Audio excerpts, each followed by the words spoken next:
Sono emozionata perché sto per incontrare un grande attore. È un vero esempio di Made in Italy, un talento straordinario conosciuto in tutto il mondo. Non ha bisogno di grandi presentazioni. Salvatore Esposito.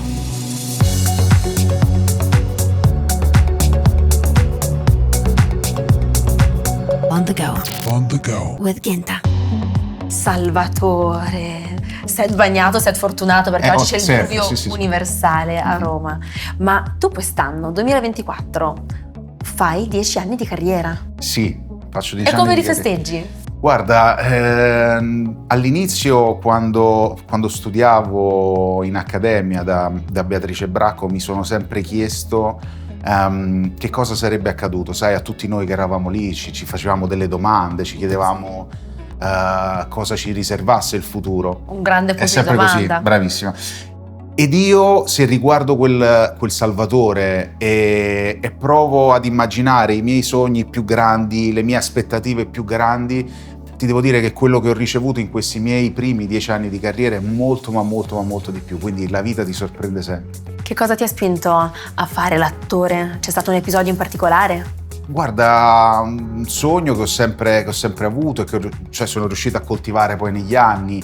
Poi sai, io con mio nonno guardavamo sempre i film di Totò e quindi avere una maschera, sì, avere un comico, un attore della sua portata ti apre un mondo, perché ti dà la possibilità di vestire panni diversi, osservare mondi diversi, e a me è sempre piaciuto questa idea del mestiere dell'attore, quella di poter vivere altre vite.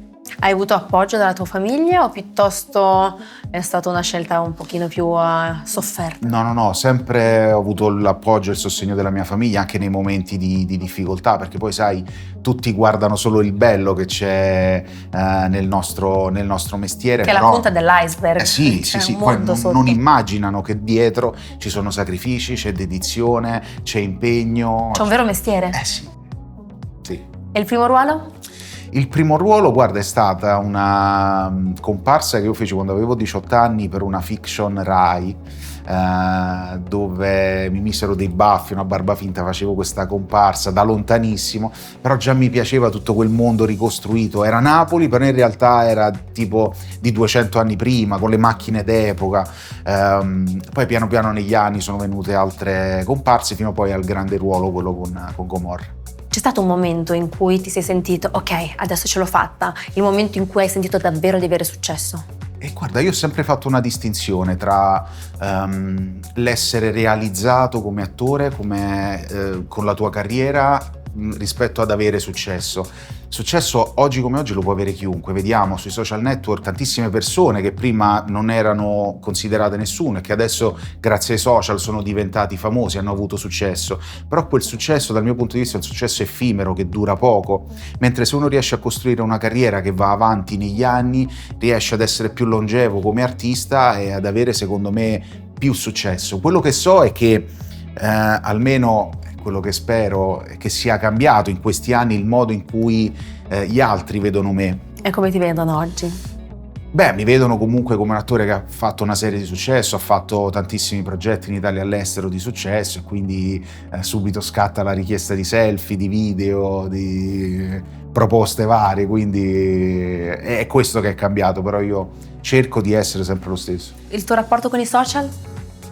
Io fin dall'inizio ho sempre creduto nei social, cioè avere la possibilità di arrivare a milioni di persone in ogni angolo del pianeta è sicuramente una spinta in più, soprattutto per chi fa il nostro mestiere. Anzi, io diffido sempre da chi vuole sparire, da chi vuole essere lontano da tutto, contro tutto. Secondo me i social sono una grande opportunità, se sfruttata bene e per i mezzi e i fini giusti. E i ruoli che scegli?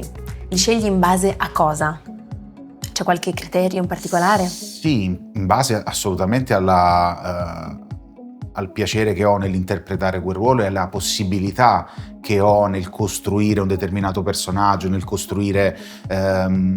riuscire a dare anche un apporto significativo che possa poi elevare il film.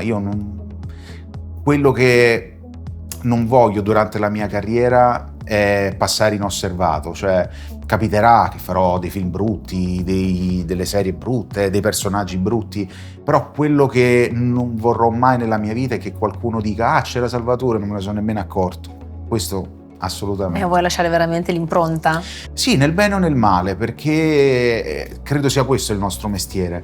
Se su un film c'è un attore o c'è un altro, non cambia nulla, beh, significa che nessuno dei due sta lavorando bene. Un attore o un'attrice quando lavorano bene lasciano il segno in quello che fanno, sia se raccontano un personaggio positivo, sia che se lo raccontano negativo. C'è un ruolo che sogni in particolare? L'ho sempre detto, mi piacerebbe fare il supereroe. Supereroe? Sì. Beh, un pochino ci stai arrivando, anzi ci sei già arrivato a fare il supereroe perché hai un'eredità che è quella di Bud Spencer che è molto impegnativa.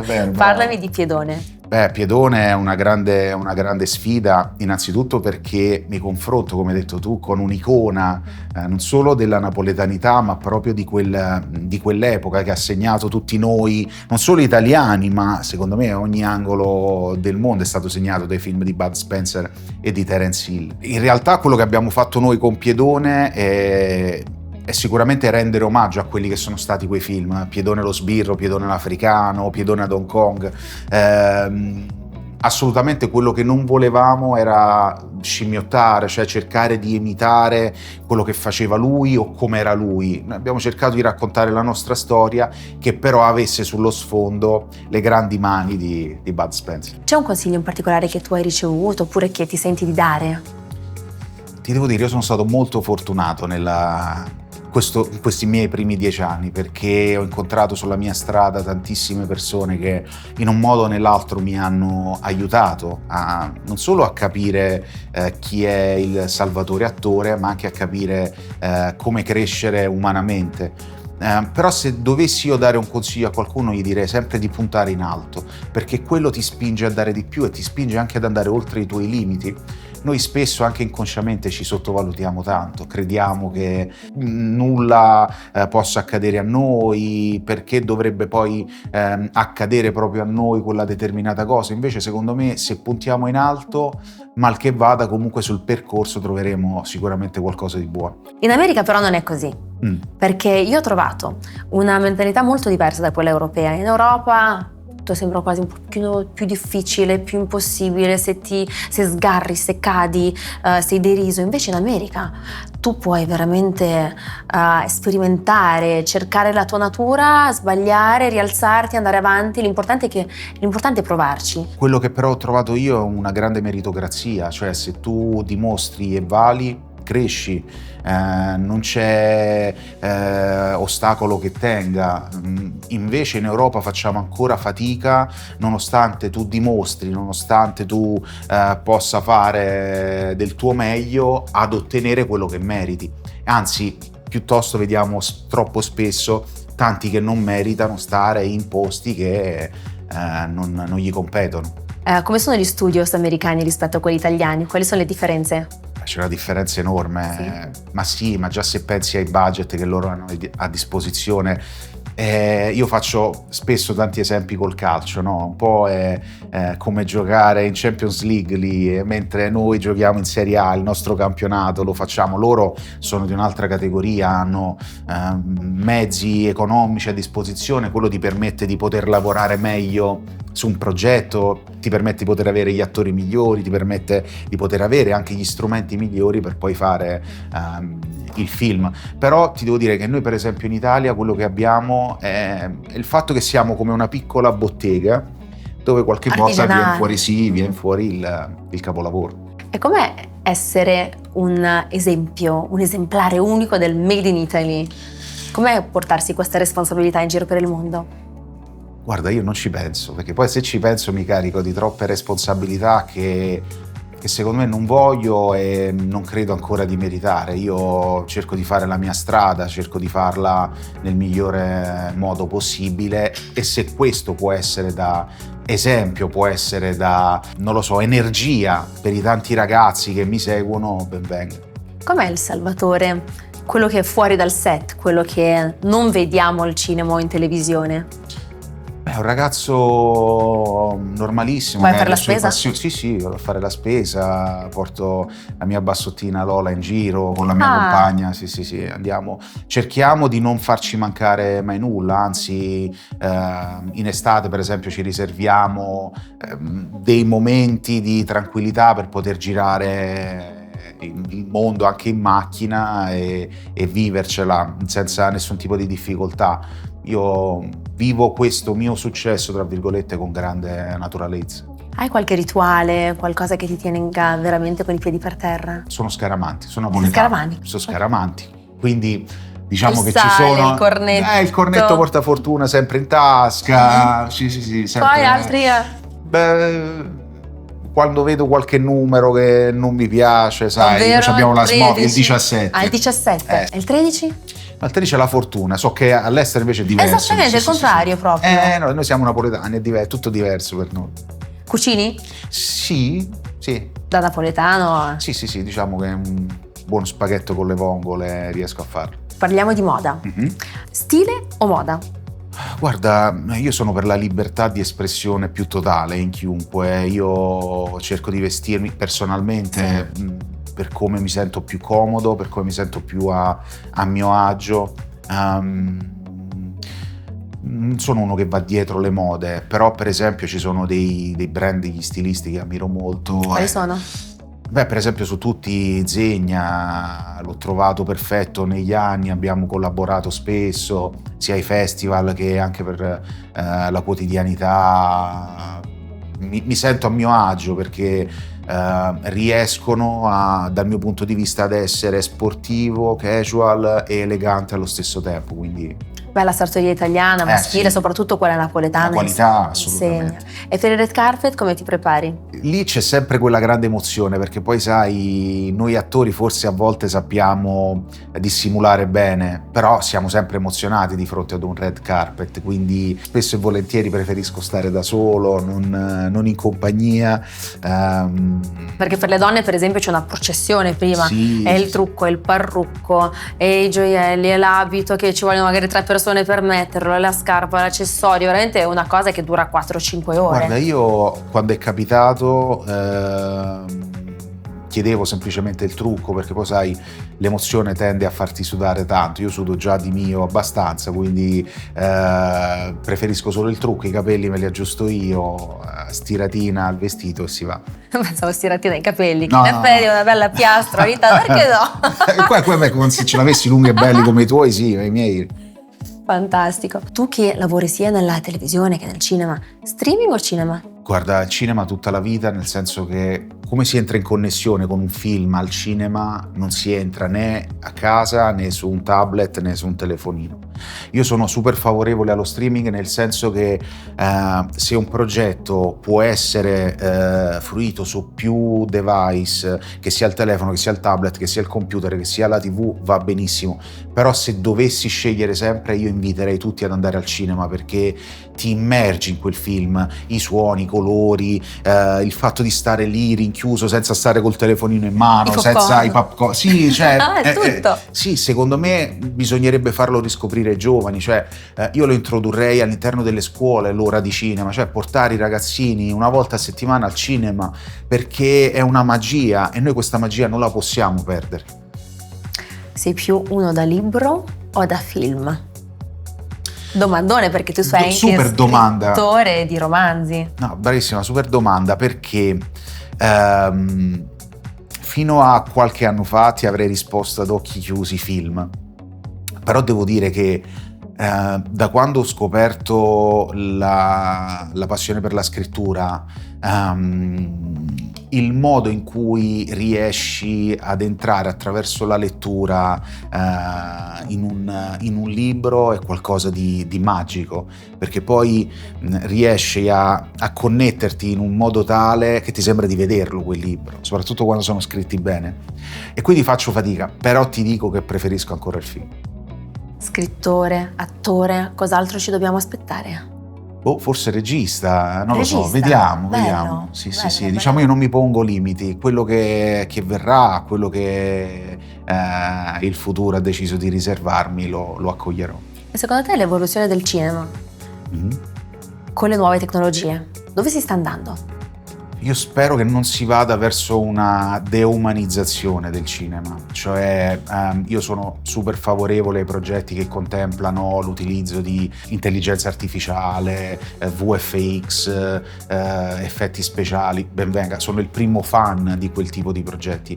Però se si deve arrivare al punto che in futuro quelli vadano addirittura a sostituire l'animo umano, l'animo dell'attore, il volto, le espressioni, la voce, su quello non sono assolutamente d'accordo. Quindi finché verrà tutelata la figura dell'attore all'interno di un progetto, poi attorno ci si può costruire di tutto.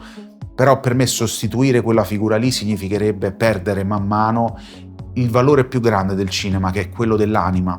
Perché un attore, se è bravo, ti trasmette qualcosa e te lo trasmette con la sua voce, con i suoi occhi, che ad oggi io credo sia impossibile che un'intelligenza artificiale possa farlo. E nel quotidiano hai dei tuoi riti che segui giornalmente? Dovrei averceli, ma no, non riesco ad averceli. Quindi, Prima cosa che fai la mattina? Colazione, poi Caffè? No, caffè, sono napoletano, caffè, per forza. Con lo zoccaravo o senza? No, amaro, rigorosamente amaro. E poi scrivo, rispondo a mail, poi vado in palestra, poi faccio pranzo, poi vado in giro con la bassottina se non è all'asilo, poi ho all'asilo è altro troppo lavoro, bello, sì. Quanti anni ha la tua bassottina? Ad ottobre 2 anni. Mamma mia, che bello. cambiato All'asilo è la fantastico, vita. ragazzi. Anche devo portare Malibu all'asilo. Guarda, io non avevo, cioè pensavo fosse un modo, sai, per dire vabbè, stanno là così almeno faccio le mie cose. No, invece è proprio utile per loro, perché non solo stanno a contatto con gli altri cani e quindi migliorano la socializzazione, ma poi corre, si diverte, gioca, torna a casa praticamente svenuta. Come si fa? Coi bambini Sì, coi alla bambini. fine? Sì. Mamma mia, ma sei un tipo più introverso o estroverso? No, sono abbastanza estroverso, credo, anche se ci tengo alla mia privacy. Non sono uno iper estroverso, riesco a stare in un gruppo, non sono uno di quelli che si chiude a riccio. Nel gruppo di amici, quando eri un adolescente, tu chi eri? Quello studioso, quello sportivo, quello simpatico? No, da bambino io ero un pazzo scatenato. Mia mamma ha sofferto le pene dell'inferno perché ero una peste. Era una peste, però quello mi è stato utile, perché poi crescendo ho imparato ad odiare quelle che sono le ingiustizie. Io sono sempre stato dalla parte dei più deboli, mi sono sempre definito il bullo dei bulli. Io ho sempre odiato chi cercava Che bella questa cosa! Sì, io ho sempre cercato di difendere chi ne avesse bisogno, soprattutto poi da chi cercava attraverso l'aggressività, la violenza di sovrastare l'altro. E il successo per te che cos'è? Il successo per me è un po' croce e delizia, nel senso che ci sono cose che non ti spiegano all'accademia, alla scuola, quando studi per diventare un attore. Non ti spiegano come gestire il successo, non ti spiegano come stare su un set, non ti spiegano il rapporto con i colleghi, non ti spiegano che cos'è questo settore, non te le spiegano tante cose, quindi tu le devi imparare man mano. Però se riesci ad abituarti più in fretta possibile a questo mondo che ti circonda, poi è sicuramente un privilegio far parte di questo settore. Se tu non facessi quello che stai facendo adesso, chi saresti? Ma io ho un'altra grande passione che è il calcio, quindi sicuramente squadra avrei del fatto... cuore? Un Napoli! Vedi, cioè, per forza. Io diffido da chi è napoletano e non tifa Napoli, perché è impossibile. No, però detto questo, sì, essendo una mia grande passione avrei cercato di fare di tutto pur di entrare in qualche modo in... Procuratore, calciatore? No, non lo so, allenatore, direttore sportivo, non lo so. Anche perché pure lì quello che il destino avrebbe voluto per me avrei accettato. Fantastico, grazie mille Salvatore Grazie per a te. essere stato qua con me oggi. Piacere, grazie.